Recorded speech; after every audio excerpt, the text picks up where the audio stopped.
Ассалаумағалейкум. Бүгінгі біздің сабақ contribute сөзіне арналады, иә? Contribute. Жалпы ағылшын тілінде contribute деген сөз бар. Бұл сөзді біз help деген сөзбен алмастыра аламыз. Бірақ бұл help, яғни көмектесу, contribute негізі көмектесу деген мағынаны білдіреді. Бірақ contribute қалай көмектесу? Ол бір нәрсені беру арқылы көмектесу. Мысалы үшін, уақытыңды, немесе өзің күшіңді, ақшаңды, идеяңды беру үшін беріп тұрып көмектесу. Яғни, сол бергенің сенің көмектескенің. Бұл contribute деп аталады, иә? Мысалы, many people contribute to charitable organization every year. Яғни, көптеген адамдар қайырымдылық ұйымдарына үлес қосады. Яғни, оған көмектеседі, үлес қосады, бір нәрсесін береді. Яғни, беру арқылы көмектеседі.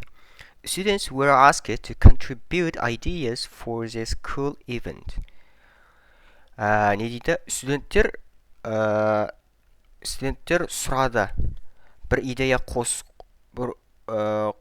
яғни мектептегі болатын іс-шараға бір идея қосу жайлы, яғни көмектесу жайлы студенттер сұрады дейді.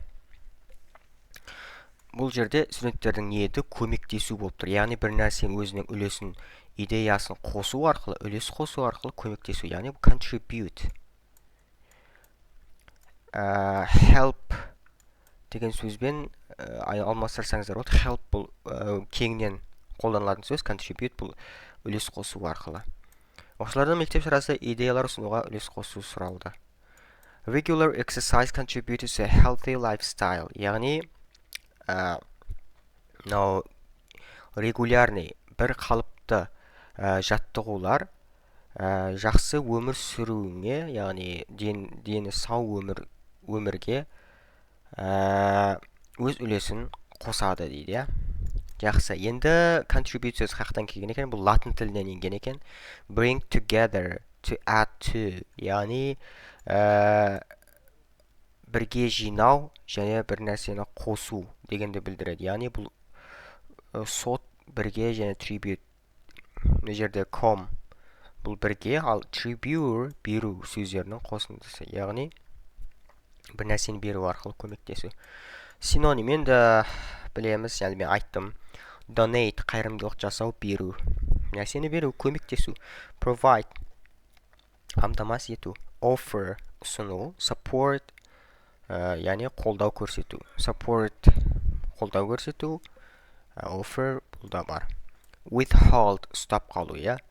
Take алу, remove алып тастау. Мінекей осындай нәрселер. Яғни мен айтып кетейін contribute сөзінің мағынасын. Contribute сөзі үлес қосу, немесе үлес қосу арқылы көмектесу деген мағыналарды қамтитын сөз. Мысалы айтсақ, we have contributed today's event together with our friends десек те болады, иә? Бұл жерде біз өзімнің достарыммен бүгінгі кешке, бүгінгі оқиғаға, немесе іс-шараға үлесімізді қостық деген сияқты болады. Яғни енді бұл жерде үлесімізді қостық, көмектестік, немесе жаңағыдай support, қолдау көрсеттік деген сөздерді бұл contribute сөзі алмастыра алады. Ал жақсы тыңдағандарыңызға рахмет. Сау болыңыздар.